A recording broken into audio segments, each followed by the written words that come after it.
Testemunhos Seletos, volume 2, capítulo 48. A igreja remanescente não é a Babilônia.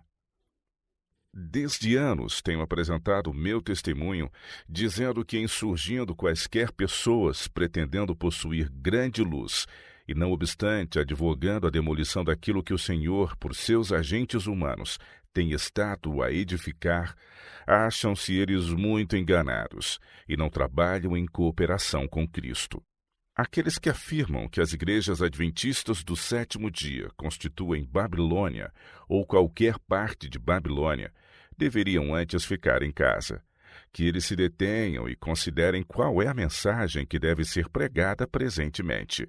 Em vez de trabalhar com meios divinos para preparar um povo que subsista no dia do Senhor, eles se puseram ao lado daquele que é um acusador dos irmãos, que os acusa dia e noite perante Deus. Embora existam males na igreja e tenham de existir até ao fim do mundo, a igreja destes últimos dias há de ser a luz do mundo poluído e desmoralizado pelo pecado. A igreja débil e defeituosa, precisando ser repreendida, advertida e aconselhada, é o único objeto na terra ao qual Cristo confere sua suprema consideração. O mundo é uma oficina em que, pela cooperação de agentes humanos e divinos, Jesus está, por sua graça e divina misericórdia, fazendo experiências em corações humanos.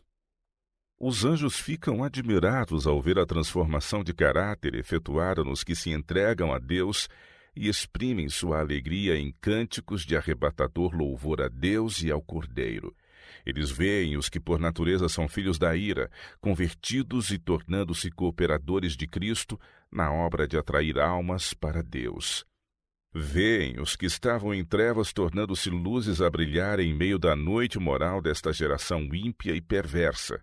Vem-nos preparar-se por uma experiência semelhante à de Cristo, a fim de sofrer com seu Senhor e ser depois participantes com Ele das glórias do céu.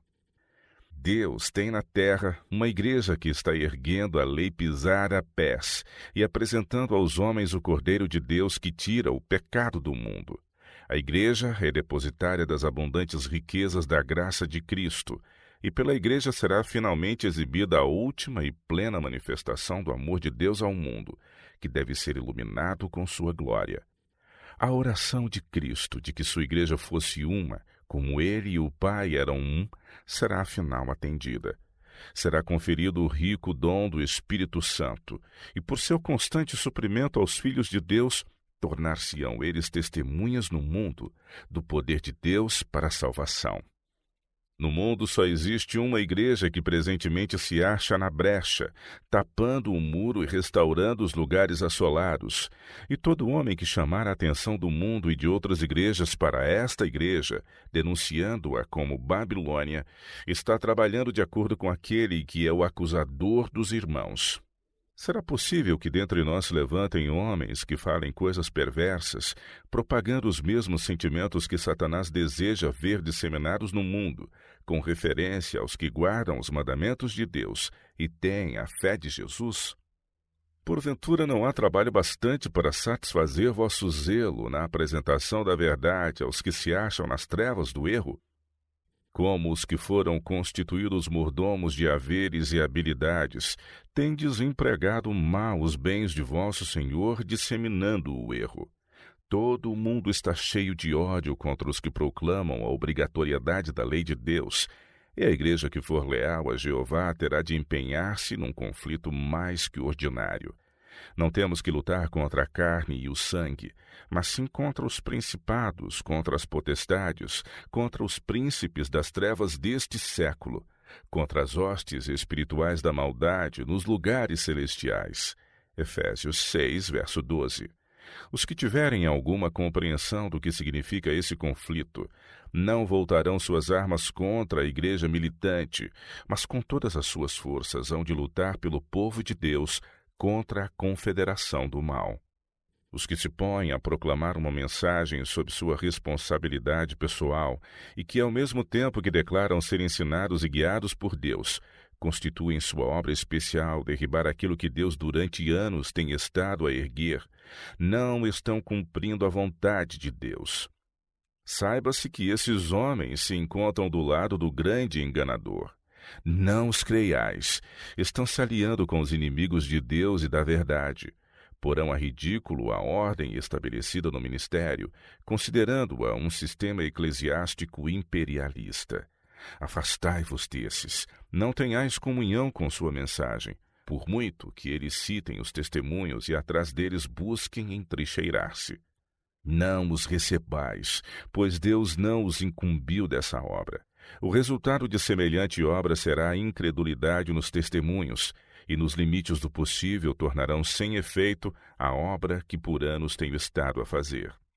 Quase toda a minha vida tem sido dedicada a esta obra, mas meu encargo muitas vezes se tem tornado mais pesado pelo surgimento de homens que saíram a proclamar uma mensagem que Deus não lhes dera.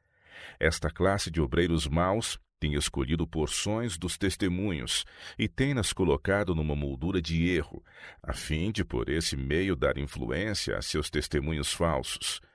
Quando se torna manifesto que sua mensagem é um erro, então os testemunhos postos na companhia do erro participam da mesma condenação, e o povo do mundo que não sabe que os testemunhos citados são extratos de cartas particulares usadas sem meu consentimento, apresenta essa matéria como evidência de que minha obra não é de Deus nem verdadeira, mas falsa.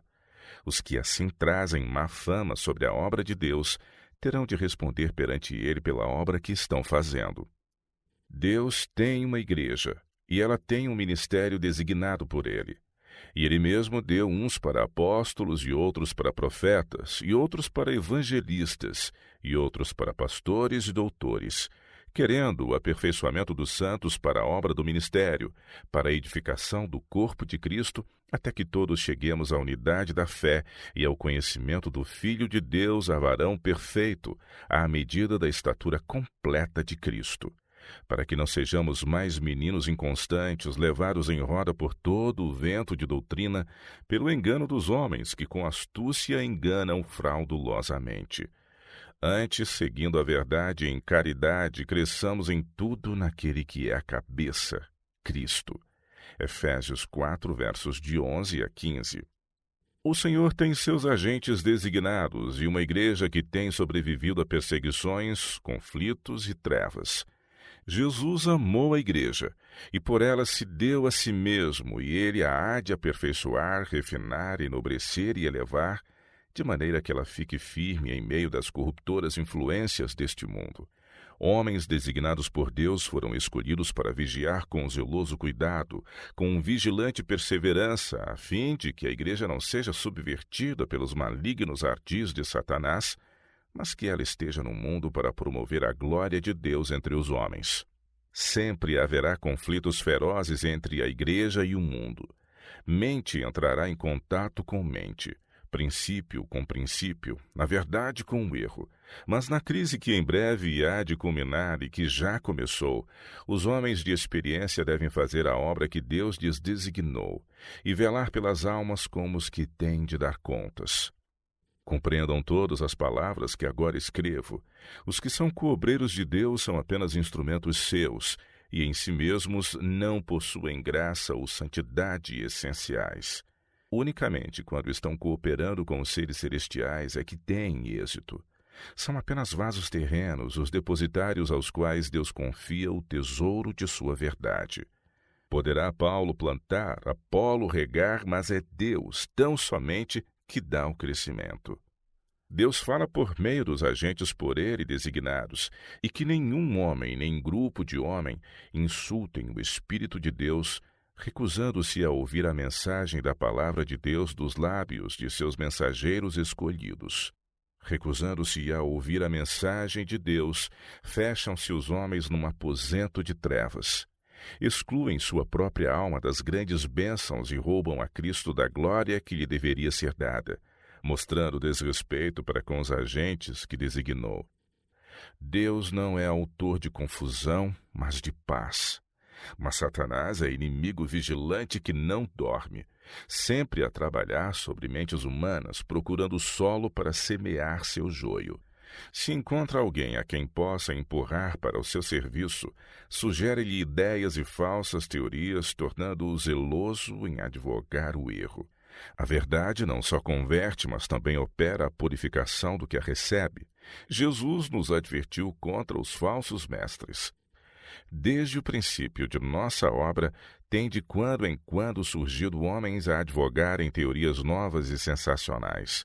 Mas se os que alegam crer na verdade se dirigissem aos que têm experiência e se aproximassem da palavra de Deus num espírito dócil e humilde, examinando suas teorias à luz da verdade e com o auxílio dos irmãos que têm sido diligentes estudantes das Escrituras, e ao mesmo tempo suplicassem a Deus perguntando: é este o caminho do Senhor, ou é uma vereda falsa para a qual Satanás me quer levar?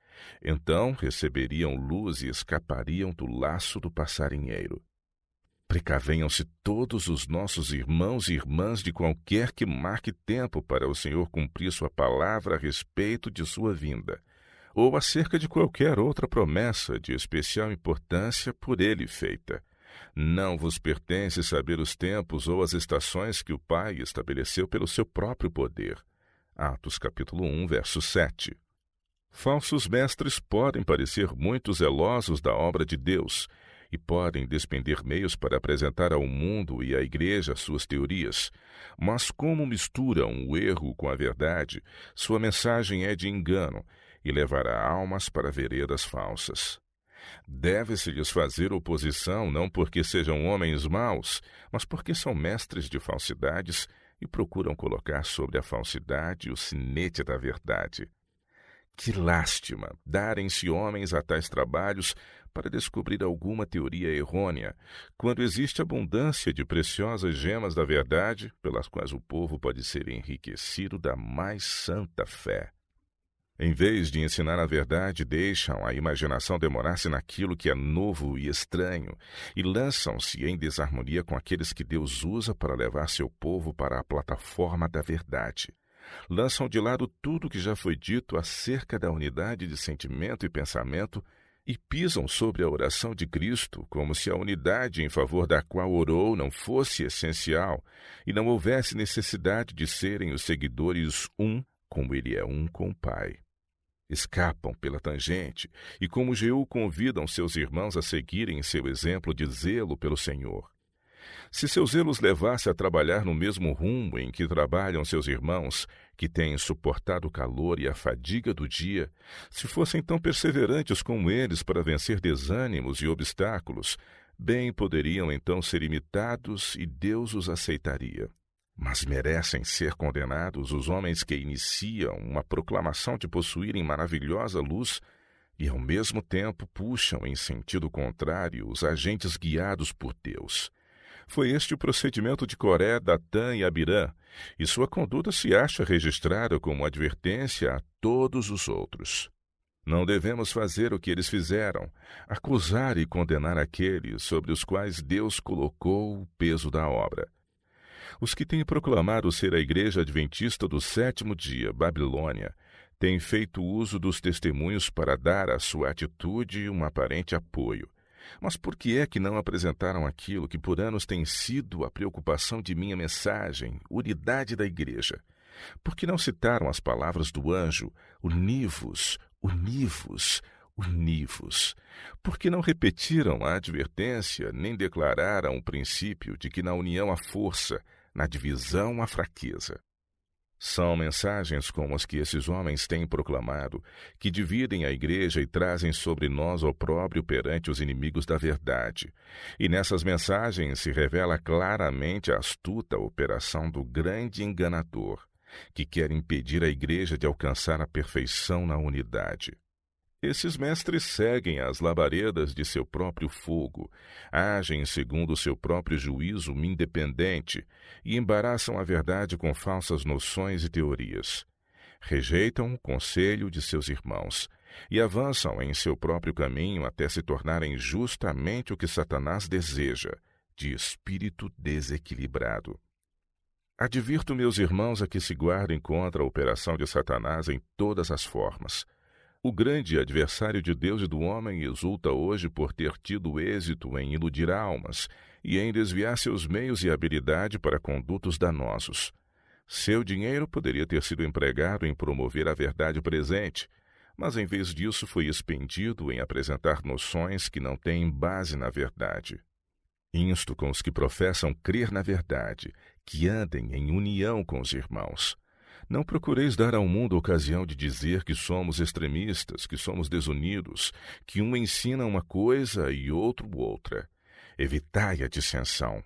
Esteja cada qual em guarda e seja cuidadoso, a fim de que seja encontrado na brecha para restaurar a ruptura, em vez de se colocar junto do muro a procurar fazer uma brecha. Sejam todos cuidadosos para não clamarem contra o único povo que está cumprindo a descrição dada do povo remanescente, que guarda os mandamentos de Deus e tem a fé de Jesus e que exalta a norma de justiça nestes últimos dias. Deus tem um povo distinto, uma igreja na terra inferior a nenhuma outra, mas a toda superior em suas facilidades para ensinar a verdade, para vindicar a lei de Deus. Tem Deus agentes divinamente designados, homens a quem Ele está guiando, que suportam o calor e a fadiga do dia, que cooperam com os instrumentos celestiais para promoverem o reino de Cristo em nosso mundo. Unam-se todos a esses agentes escolhidos e sejam afinal encontrados entre os que têm a paciência dos santos, que guardam os mandamentos de Deus e têm a fé de Jesus. Deus tem na terra uma igreja que é seu povo escolhido, que guarda os seus mandamentos. Ele está guiando não ramificações transviadas, não um aqui e outro ali, mas um povo. A verdade é um poder santificador, mas a igreja militante não é a igreja triunfante. Há joio entre o trigo. Queres, pois, que vamos arrancá-lo? Foi a pergunta do servo. Mas o pai de família respondeu, não, para que ao colher o joio não arranqueis também o trigo com ele. Mateus capítulo 13, versos 28 e 29. A rede do Evangelho apanha não só peixes bons, mas também ruins, e só o Senhor sabe quem são os seus. É nosso dever individual andar humildemente com Deus. Não devemos buscar nenhuma mensagem estranha, nova. Não devemos pensar que os escolhidos de Deus que procuram andar na luz componham Babilônia. As igrejas denominacionais caídas é que são Babilônia. Babilônia tem estado a promover doutrinas venenosas, o vinho do erro. Este vinho do erro é composto de doutrinas falsas, tais como a imortalidade natural da alma, o tormento eterno dos ímpios, a negação da pré-existência de Cristo antes de seu nascimento em Belém, a defesa e exaltação do primeiro dia da semana acima do santo e santificado dia de Deus. Estes erros e outros semelhantes são apresentados ao mundo pelas várias igrejas, e assim se cumprem as Escrituras que dizem: porque todas as nações beberam do vinho da ira da sua prostituição. Debilitada e defeituosa, necessitando constantemente ser admoestada e aconselhada, a igreja é, não obstante, o objeto do supremo cuidado de Deus. Mediante sua graça, procura influenciar o coração humano, efetuando tal transformação de caráter que os anjos ficam maravilhados e expressam sua alegria em cânticos de louvor. Regozijam-se ao pensar que os seres humanos pecadores e sujeitos a errar podem ser transformados. Deus tem um povo em que todo o céu se acha interessado, e eles são o único objeto na terra precioso ao coração de Deus.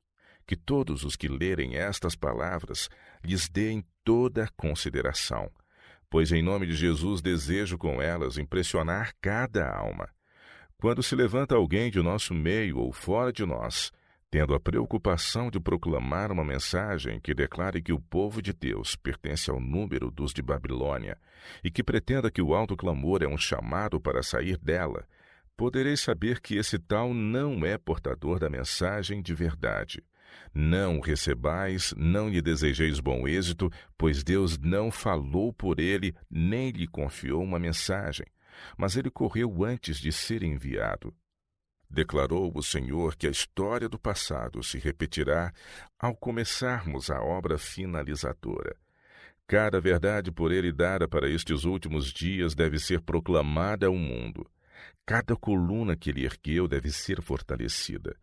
Não devemos agora descer dos fundamentos que Deus estabeleceu. Não podemos agora entrar para qualquer organização nova, pois isto significaria apostatar da verdade. Não há necessidade de duvidar, de temer que a obra não terá êxito. Deus está à frente da obra e ele porá tudo em ordem. Se na administração da obra houver coisas que careçam de ajustamentos, Deus disso cuidará e operará para corrigir todo o erro. Tenhamos fé em que Deus há de pilotar seguramente ao porto a nobre nau que conduz o povo de Deus.